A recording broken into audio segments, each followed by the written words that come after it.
Welcome back, everybody. Today I'm going to teach you how to have two button colors in one section in Squarespace. This is a great way to make certain call to action buttons stand out while keeping others more subtle, giving you more control over your site's visual hierarchy. First, head over to squarespace.com and log into your account.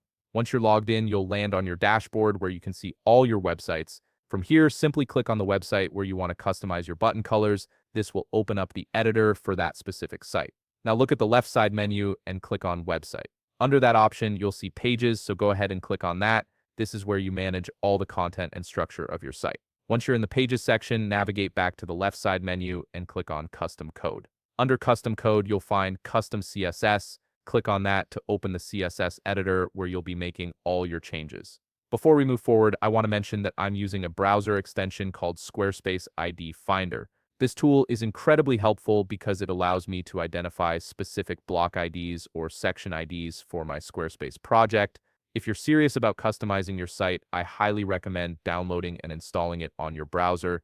It makes the whole process much smoother. Now I'll go ahead and activate the extension so I can start identifying the button IDs I need.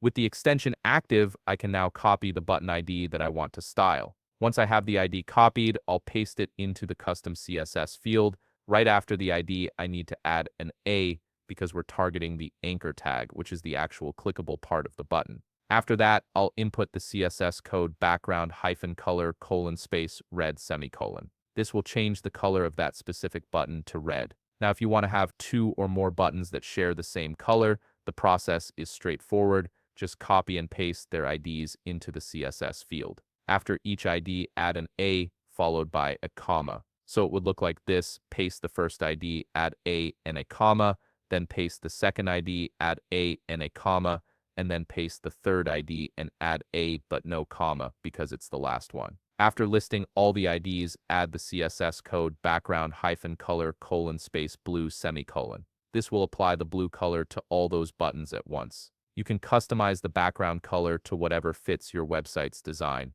Maybe you want green, yellow, or even a custom hex code. The flexibility is entirely yours. Once you're satisfied with your color choices and you've double-checked that all the IDs are correct, click Save to apply the changes.